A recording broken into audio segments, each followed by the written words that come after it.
Very much, Mr. Chairman. It's great for us to finally be back together after a long break, and I appreciate your leadership on lifestyle medicine, on improving care coordination. This is something that I certainly support. I just wish that there was bipartisan coordination to come up with a solution to prevent millions of Americans from losing their access to a family physician and vital medications. About 60% of American adults have at least one chronic condition. And I think of people like Walter, a constituent of mine, a small business owner down in Austin. The Affordable Care Act has protected him from unjust coverage denials due to the fact that he has diabetes. Many of our Republican colleagues appear to be afflicted with amnesia. They have forgotten what life was like before the Affordable Care Act, not only for those people who rely on the marketplace, but for everyone when it came to denials for pre-existing conditions, a term that was defined broadly to include everything from diabetes to surviving a domestic assault, to being a woman, to being of a certain age, or any other excuse that an insurer might come up with.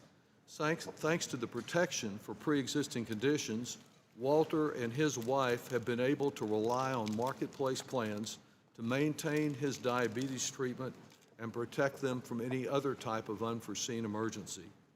Next year, however, they will pay $700 per month more than they are paying this year for that coverage that is so important to them because Republicans have taken away the tax credits that allow them to obtain coverage.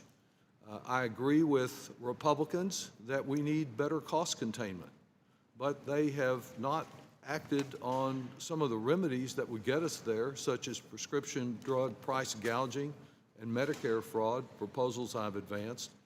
And after failing more than 70 times to replace Obamacare with nothing care, I don't think they really have an alternative plan that begins to offer the kind of basic medical care or offer protection against a medical emergency when 60% of our fellow Americans say they do not have the resources available to cover a $1,000 emergency. After more than 8 years, all we have from President Trump is what he calls concepts of a plan. It's a secret plan, apparently. He says it will be called Trump Care, which I'm concerned will no doubt be only as successful as the failed Trump University. The closest thing to a plan that I've heard in the last few days is the suggestion that we can eliminate the ACA, give people some direct cash, and they'll use health savings accounts to address all of their problems. Health savings accounts are not a substitute for the Affordable Care Act. They are an excuse. They do provide some benefit to some citizens today, but they have also become massive tax shelters for some of those at the top, lucrative enough to be advertised for taking a vacation, buying a boat, or a sauna. There are many reforms that are necessary to the HSAs for them to protect consumers. I think that I've tried to incorporate those into some new legislation that I will be filing concerning protecting consumers and protecting our Treasury when it comes to HSAs.